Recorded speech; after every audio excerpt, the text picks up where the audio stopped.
¿Cómo están? Muy buenas tardes. Rapidísimo, se nos está yendo ya este 16 de julio y no nos podemos ir a lo que sería el resto de la tarde sin comentar aquí en este espacio lo que podemos aprender de este caso tan interesante que le ha ocurrido a Twitter. Digamos que este es el peor escándalo, el peor hackeo que puede haber sufrido una empresa de estas características, y me refiero a la empresa de Jack Dorsey, cuando hablamos de las cuentas comprometidas de una cantidad de personajes públicos, políticos y de empresas, es decir, un ataque masivo. Uber, Apple, Jeff Bezos, Michael Bloomberg, Barack Obama, también no fue Donald Trump todavía, no lo sabemos, pero Kim Kardashian, Kanye West, figuras que tienen una cantidad inmensa de seguidores, y al parecer en este caso solo se trató pues de un pedido de dinero, de un esquema fraudulento a través de Bitcoin. Aquí el tema es no solamente quién cayó en el engaño, quién dio dinero, sino lo que representa para una compañía como esta, una red social, y lo que nos indica a nosotros sobre la seguridad de nuestras cuentas también. Así que para hablar de este tema, hemos invitado, y le agradezco mucho, y te saludo hasta Miami, a Dmitry Bestujev. Él es el director, lo que es el equipo de investigación y análisis para Kaspersky Lab, América Latina. ¿Cómo estás, Kaspersky? Es que yo tengo el problema de la pronunciación, Dimitri, pero tu nombre me lo puedo pronunciar bien. ¿Cómo te va?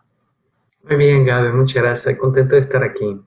Cuéntanos, lo primero que sabemos que nos está diciendo Jack Dorsey es que están levantando, digamos, que toda la evidencia de lo que ha ocurrido para hacer un diagnóstico, pero lo que sí se está suponiendo es que este acceso no fue a través de las cuentas de los afectados, sino fue a través de Ujú. los empleados de Twitter, que tendrían algún tipo de acceso a las cuentas. ¿Qué sabes tú? ¿Qué nos puedes explicar? Sí, esta es una posibilidad, de hecho, ¿no? Que la cuenta de alguien que trabaja y que tiene como que privilegios administrativos pudo haber sido comprometida. Pero también lo que pudo haber pasado es que algún elemento clave de la plataforma Twitter también pudo haber sido comprometido. Y entonces el atacante llegaría a tener poderes como si alguien, como un administrador de red desde adentro.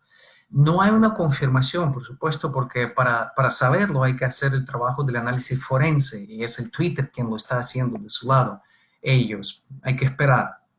Ok, si tuvieras que hablarme por la cantidad de personas que estuvieron afectadas, el tiempo que se tardó Twitter en controlarlo, ¿no? Que para nosotros, por ejemplo, los periodistas económicos, cuando cae la bolsa, hay circuit breakers que inmediatamente se activan y detienen la operación bursátil. Ok, aquí no vimos y teníamos esa expectativa de que se contuviera mucho más rápido de lo que se tardó. Uh -huh. Entonces, ¿cuáles son tus hipótesis de lo que ocurrió más allá de lo que está diciendo Twitter? No tenían idea de lo que estaba pasando, de verdad. Y recordamos que estamos en la pandemia todavía. O sea, la gente está en sus casas, empleados, ya era de noche. Entonces, como que te está terminando el día. Y bueno, si a alguien se le hackeó una cuenta, hay un protocolo establecido, vete allá, trabaja con el soporte y te van a ayudar a recuperarlo. Entonces, para comprender algo de lo que estaba pasando, parece que tuvieron que enlazarse muchas llamadas ahí atrás del Twitter entre empleados, pero estaban en diferentes lugares, diferentes casas. Y llegó a ser a tal grande el impacto que hasta la propia cuenta de la seguridad del Twitter, que tuitea como para el soporte, comenzó a tuitear las cosas de que, pues, mándame los bitcoins a esta dirección.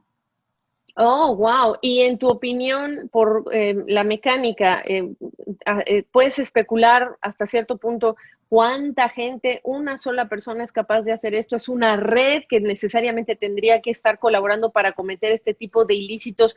¿Qué pistas empiezan a darte ciertas suposiciones?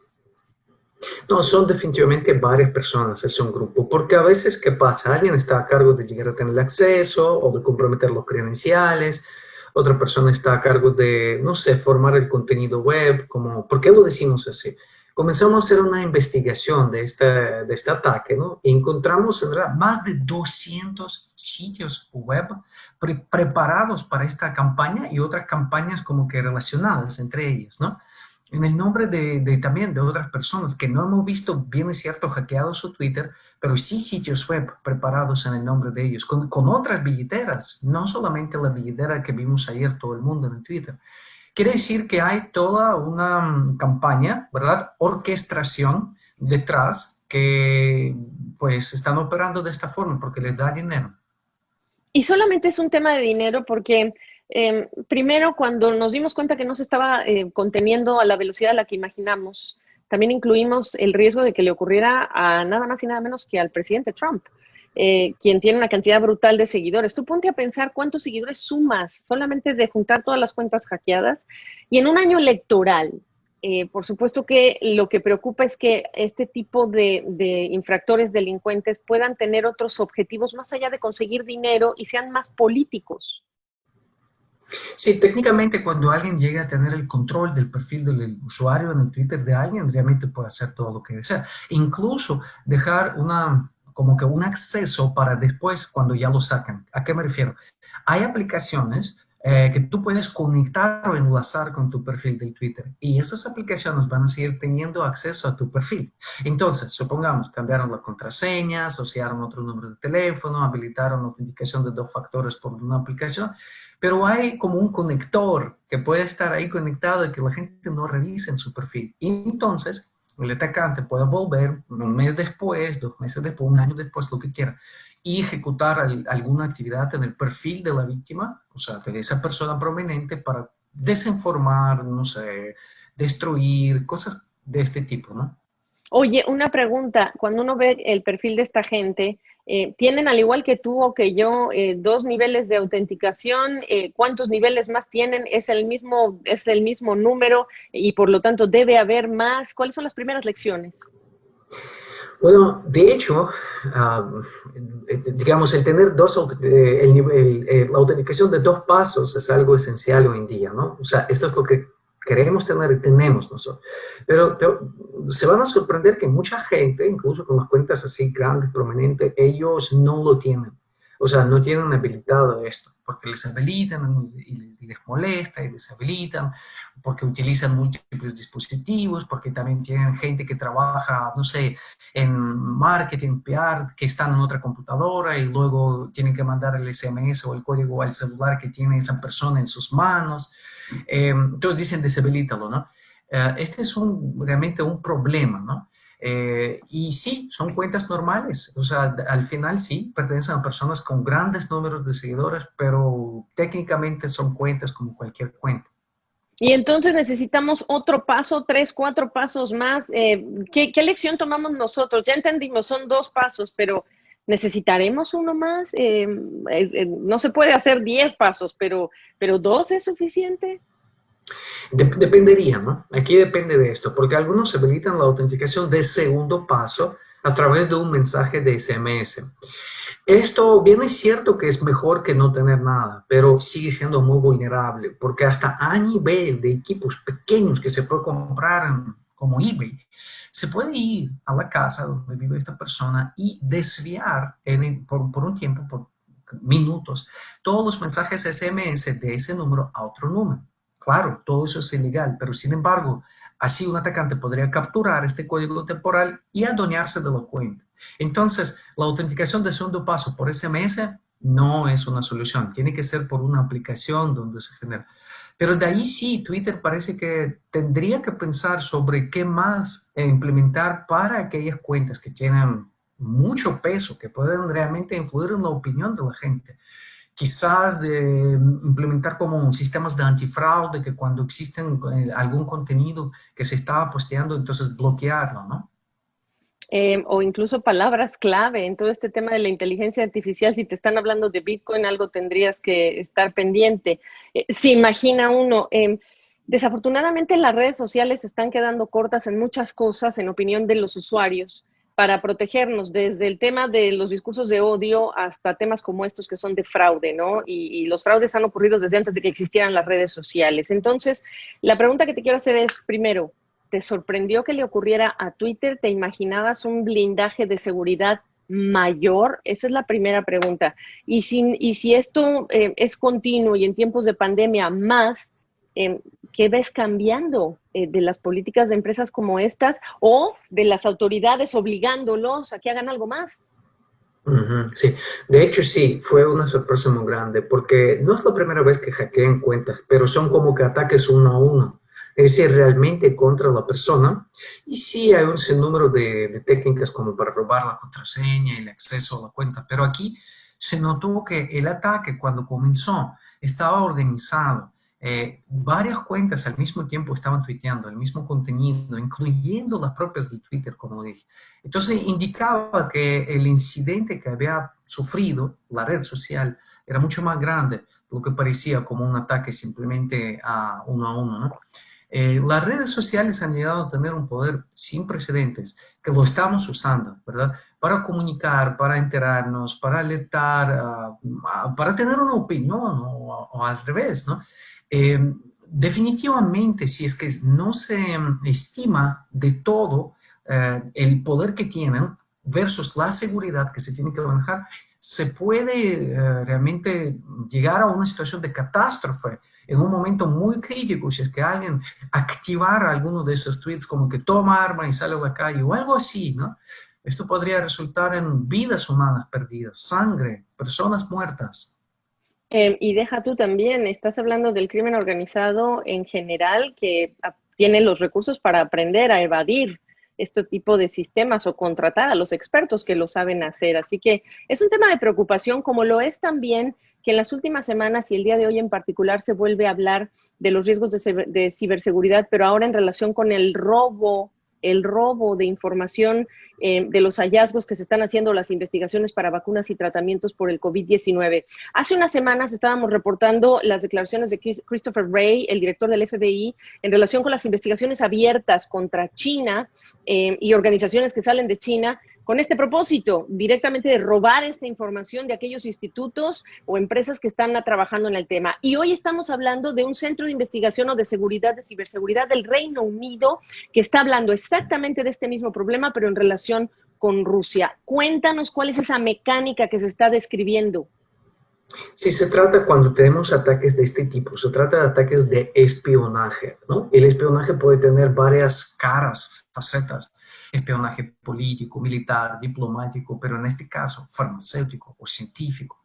Es que imagínense, son millones de dólares, centenares de millones de dólares invertidos hasta ahora en algo que toda la humanidad está luchando en este momento. Es tiempo, no solamente el dinero.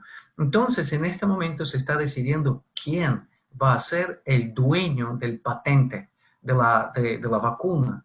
Y esto va a significar mucho en términos de prestigio, de dinero, porque también tendrán que pagar, de quién ganará o comenzará a ganar esta batalla primero.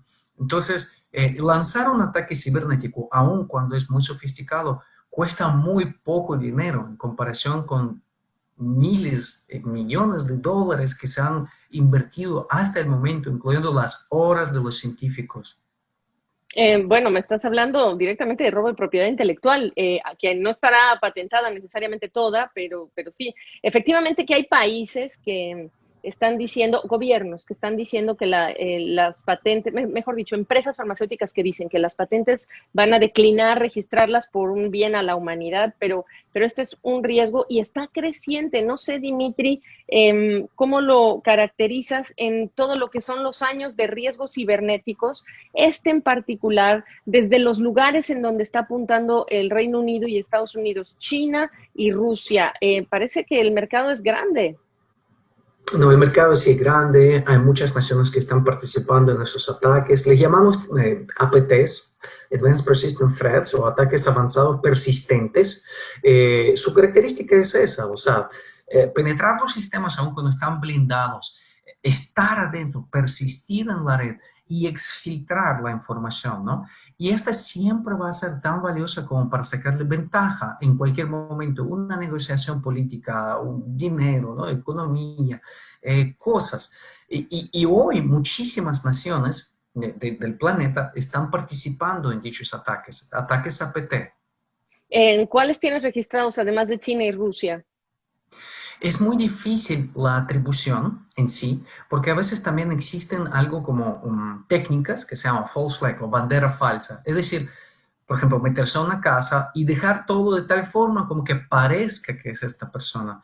Entonces, la atribución en sí es una ciencia bastante difícil y más que nada solamente pertenece a los países porque ellos tienen la visibilidad grande sobre el Internet y podrían entonces determinar más preciso quién estuvo detrás. Pero hasta las naciones pequeñas de Latinoamérica que también están participando hoy en día en estos ataques. ¿Cómo lo hacen? Simplemente compran el armamento cibernético a esas empresas que provienen también del Medio Oriente, de Europa, y ya lo utilizan. Entonces, comprar el armamento cibernético y utilizarlo para el ataque. Vemos que desde los más chicos, en el sentido del tamaño y número de la población, hasta las potencias mundiales están haciendo esto.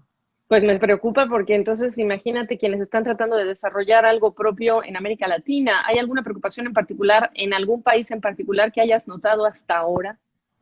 Sí, hemos visto varias operaciones de APTs, ataques APTs en Latinoamérica. Entre ellos están Brasil, está México, está Chile, está Perú, está Ecuador, está Argentina, incluso ¡Wow! como Panamá. Es un campo de batalla tremendo ahí. Y los ataques Entiendo. provienen no solamente desde adentro, porque también hay ataques internos, como también a veces desde el exterior. ¿De qué tipo estás notando? ¿Y me lo estás hablando en tiempos de pandemia o estás hablando más amplio que la pandemia? De ambos, ¿no? De ambos tiempos, tanto mucho antes de la pandemia, sí habíamos visto eso, campañas APTs militares, precisamente para averiguar dónde se encuentran las fuerzas militares, en qué lugares de frontera, campañas que sí de robo de la información intelectual, eso es muy, muy típico para Brasil, ¿no? Campañas de robo financiero, o sea, como que para saber como que qué está pasando, esto está en Panamá, por ejemplo, pasando mucho. En México en general es el espionaje general, ¿no? De ir tras de algún grupo de personas o personas en particular, saber qué es lo que hace. Cada país lastimosamente ha desarrollado como que sus intereses en sus ataques y lo sigue practicando aún en tiempo de la pandemia. ¿Y están preparados los gobiernos en términos de infraestructura, de recursos, de conocimiento o de expertos allegados que los tengan trabajando para ellos, para blindarse, reducir, mitigar este riesgo? Existe cierta preparación, pero realmente están menos preparados para defenderse que para atacar. Esto es muy cierto. O sea, todos están como que más bien empeñados en desarrollar su técnica de ofensiva, ¿no? O sea, eso de tener sus herramientas que le permitan tener éxito en atacar, que en defenderse. Ahí vemos claramente como que un desbalance, ¿no? En cuanto a la estrategia de seguridad que puede manejar pues una nación. Claro. Oye, por último, no me quiero ir sin que regresemos al tema de Twitter, porque habrá mucha gente que me dirá, dile que nos explique cómo hacemos para asegurarnos que estamos lo mejor protegido posible de un riesgo de estas características, ¿no? Sí, bueno, nunca está de más cambiar la contraseña. Es decir, bueno, parece que no ha pasado nada, no importa, cambiamos la contraseña ya. Tiene que ser una contraseña fuerte de 24 caracteres o más combinados, ¿no? Segundo, habilitemos la autenticación del segundo factor, no por el SMS, sino a través de las aplicaciones que generan. Hay muchas, Google Authenticator, autenticador de LastPass, el Authy, así se escribe, muchas, seriamente. Entonces, es un código temporal que se va a generar en nuestro celular y que le ponemos en la pantalla del Twitter cuando estamos ingresando. Revisemos qué aplicaciones tienen acceso, están conectados a nuestro perfil. Revoquémosles este acceso. Cerremos las sesiones que están abiertas, porque a veces están ahí dice, tienes abierto desde este celular, desde esta computadora. Hay que darle como que salir de todas y solamente estar conectado desde el dispositivo que tenemos. Estos simples pasos nos permitirían hacer todo lo que está de nuestro lado. De ahí el resto ya le corresponde al Twitter como la red social, como plataforma. Claro, pues ve tú a saber si Kim Kardashian o Kanye West tenían algunas de estos pasos incluidos como un hábito. A veces es por flojera, como dices, por una cuestión de mental que quién sabe por qué decimos, ay, no, qué flojera, cuando es importantísimo hacerlo. Oye, muchísimas gracias. Yo no sé decir en ruso gracias, pero qué placer conocerte y te agradezco esta perspectiva tan importante y oportuna para nosotros usuarios de Twitter, Dimitri. Muchísimas gracias, Gaby. Igualmente es un placer conocerte y estar aquí con todos ustedes.